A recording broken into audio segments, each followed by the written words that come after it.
Creadores de toda índole han sido permeables al pensamiento existencialista, preocupado por la deshumanización de la persona, sobre todo si ésta se encuentra inmersa en una época como la contemporánea. En su precipitación por conseguir todos los sueños, el ciudadano contemporáneo queda abocado a todo lo contrario, a extinguirlos, propiciando una sociedad que deviene irracional y automática, privando a sus habitantes de toda voluntad. Las reflexiones plásticas y fotográficas de los artistas de este museo han indagado también en las consecuencias del exceso, en conceptos como la producción, la indefinición de límites, las dificultades comunicacionales, el consumo, la velocidad o el uso de los recursos naturales en el mundo de hoy.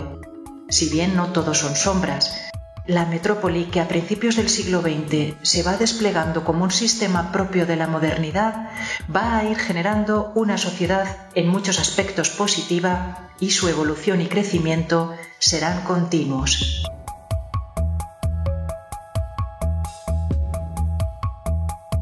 Juan Esplandiu era conocido como el pintor de Madrid.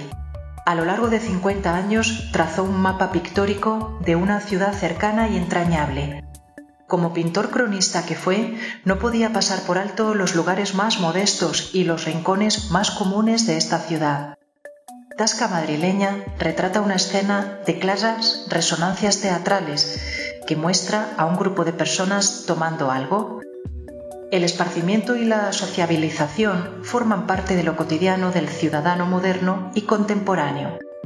Se trata de un sencillo interior que transmite un clima un tanto frío, acentuado por la paleta de azules y por las posturas un poco rígidas de los personajes, en sintonía con las botellas del fondo.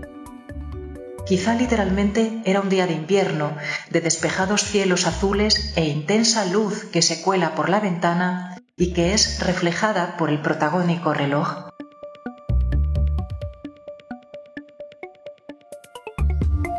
Julio López Hernández nos ofrece un trabajo sobre bronce que pertenece a una serie de ambientes urbanos en los que se capta el entorno exterior en el que se desenvuelve la vida del hombre en la ciudad. Los personajes, anónimos y absortos en sus preocupaciones, en un lugar tan cotidiano como el metro, nos llevan a una reflexión sobre la soledad del habitante urbano. Las edades muy destacadas de los mismos tienen una función simbólica relacionada con las edades del hombre.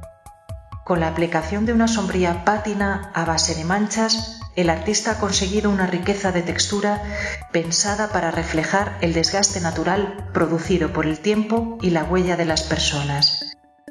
Como último apunte, Julio López está vindicando aquí la primera línea de metro que se inauguró en Madrid a principios del siglo XX, bajo el reinado de Alfonso XII. Ángel Horcajo es uno de los artistas que mejor ha reflejado la angustia del hombre en la ciudad contemporánea. En los años 70, su visión de lo urbano se inscribe en una tendencia crítica, ética y premonitoria de muchos aspectos de cuanto nos ocurre en el presente. Como se puede observar en el ciclo de las cabezas, el artista rompe con el marco tradicional del cuadro, para mejor metaforizar que la ciudad representada es producto de la razón llevada a sus últimas consecuencias. Los símbolos de violencia y de muerte, la arquitectura opresiva, la tecnología amenazante y el caos imperante inspiran una composición llena de confusión, de incomunicación, temor, soledad y pesadilla.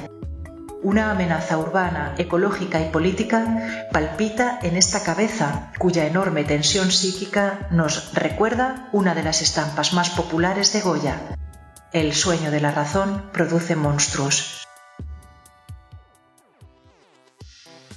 Pintora madrileña licenciada en psicología, Ofelia García trabaja principalmente con soportes fotográficos, a los que añade veladuras de pintura, debatiéndose entre asuntos autobiográficos, bodegones o paisaje especialmente focalizado en la escena urbana. Las imágenes de Madrid que aquí presentamos parecen mostrarnos dos caras de la ciudad, la que se expresa abiertamente en sus edificaciones y la que se esconde tras las veladuras, elemento muy presente en el trabajo de esta artista. Como indica el título de la pieza, estamos oscilando entre el interior y el exterior, o si se prefiere, en metáfora de vida entre las apariencias y lo real.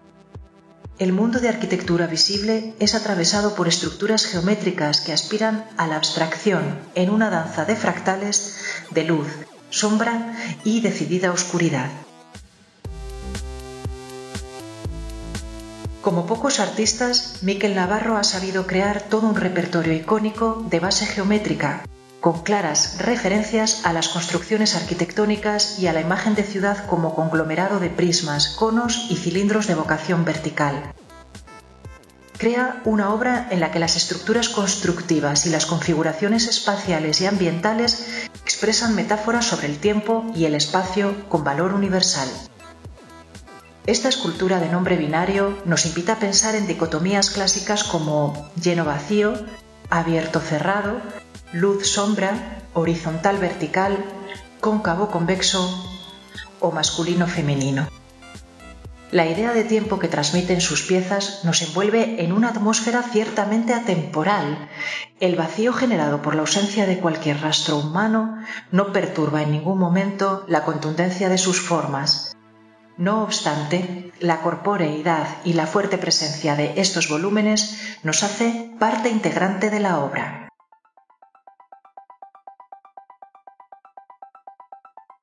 Acorde con los postulados estéticos seguidos por esa amplia corriente denominada crónica de la realidad que aglutinaba a artistas comprometidos con la realidad social y política del momento, este artista pinta a los manifestantes en 1977, un año después de la tan conocida El Abrazo. En ambos cuadros, la denuncia funciona a través de todo un arquetipo, la multitud. Además de articularse como concepto, se trata también de un elemento referente para problematizar la pintura y hablar del ritmo visual. Recursos provenientes de la fotografía, la eliminación de elementos anecdóticos o el monocromatismo le son propios a esta tabla. La sucesión temporal de acciones, que no es homogénea ni lineal, nos relata la historia de un grupo compacto de personas con las manos en la nuca, que son empujados por los grises contra una pared. Y en primer plano, de la masa salen una víctima, un informado camuflado, un violento.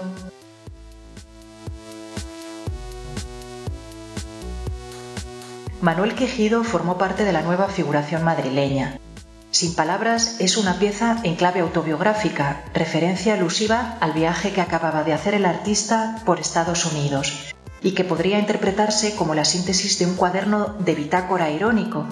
Y es que en la composición de este título, Quejido juega con el lenguaje, apocopando la frase por usa ando sin palabras.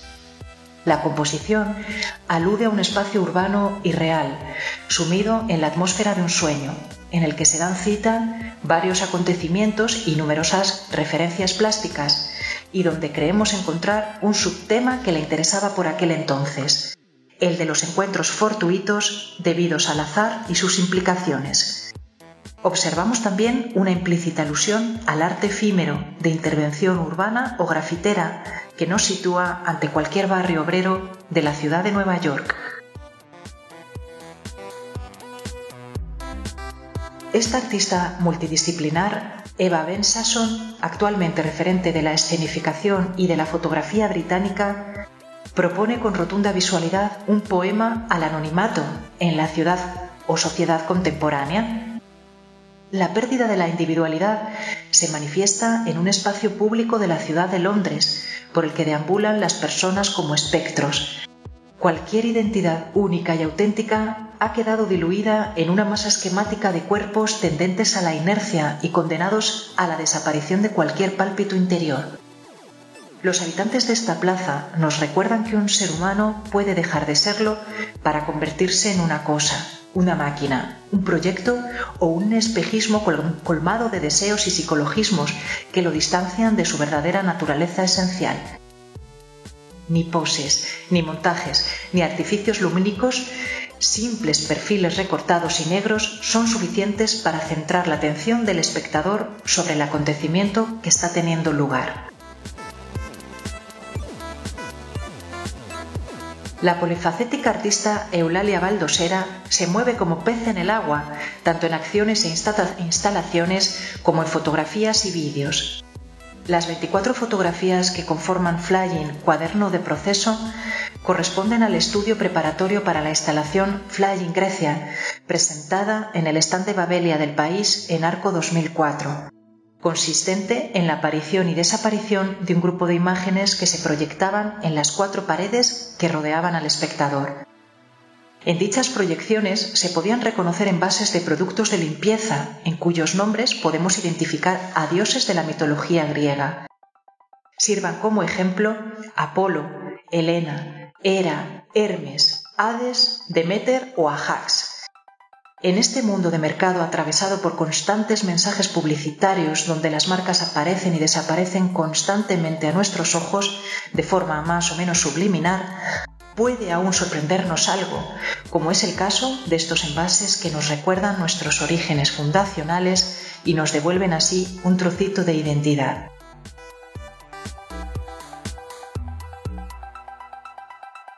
La figura humana de acero solitaria y desnuda, que parece encaminarse hacia un muro asfaltado que equivale a su propia condición narcisista, es esculpida por Esperanza Dors. No parece tener edad y su naturaleza resulta profundamente andrógina. La propia Esperanza lo explica así. Tal vez por ese deseo de reconstrucción original, lejos de toda supremacía sexual o enfrentamiento. Esta artista, que ha trabajado con Prometeo, Ícaro o Sísifo, reconoce utilizar toda la potencia arquetípica que le brindan los mitos clásicos. En esta pieza es Narciso quien se nos presenta transhumante, camino de un espejo que le devuelva su herida o amada identidad. La escena se inscribe en una suerte de escenario, y es que lo escénico está muy arraigado en la obra de esta mujer cuya vocación más temprana fue la teatral.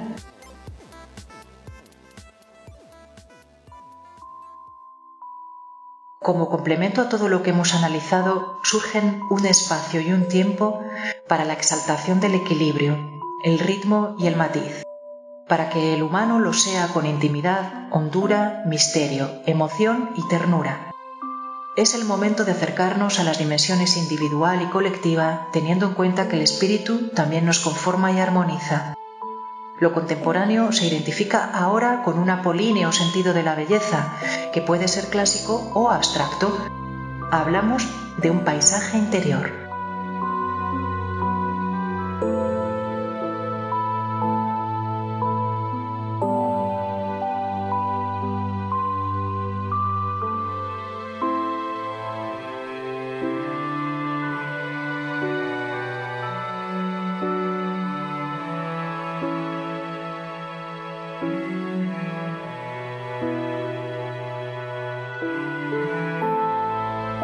Artista en constante transformación, Juana Francés mostró durante toda su trayectoria gran preocupación por el soporte, investigando la materia desde las técnicas murales aplicadas ya en su primera etapa figurativa.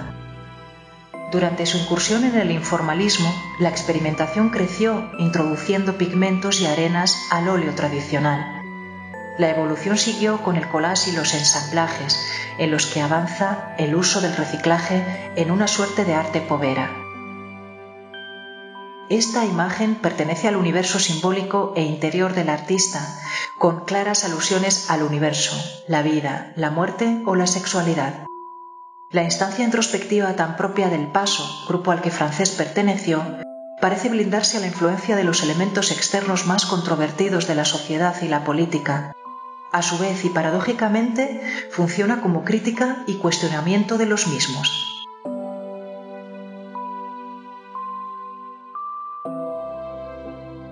La pintora Amaya Bozal procura que las imágenes surjan de la propia tela de manera natural, igual que una planta nace de la tierra. Estamos ante una artista fuertemente vinculada a la naturaleza y lo telúrico, que trabaja con tierra, agua y fuego, pan de oro y de plata, y pigmentos naturales que prefiere siempre a los industriales. Muelle Rojo pertenece a la serie Construcciones en el agua, presentada en Venecia en 1998. La mayoría de estos cuadros son arpilleras pintadas con óleo y en cáustica que reflejan muelles, dársenas y farallones, estructuras todas ellas que permiten la impronta del mar a través de la huella que deja sobre ellas el agua. Todo un símbolo de la voluntad de permanencia que nuestra frágil naturaleza humana nos impulsa a sentir. La fuerza del color rojo podría estar simbolizando un canto a la vida, que aunque efímera, merece ser vivida con pasión.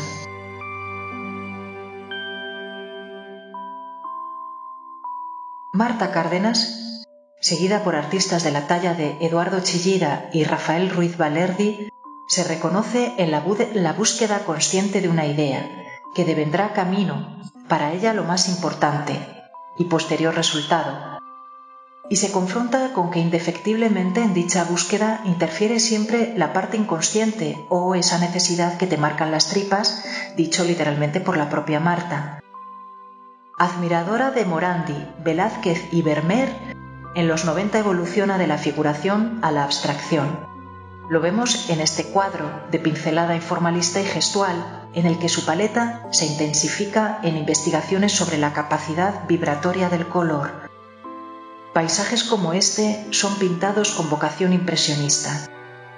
Al aire libre, en campo abierto, cerca del Escorial. El proceso fuera del estudio exigía a Cárdenas reflejar los cambios que el sol, las nubes, el viento o la lluvia producían con sus oscilaciones.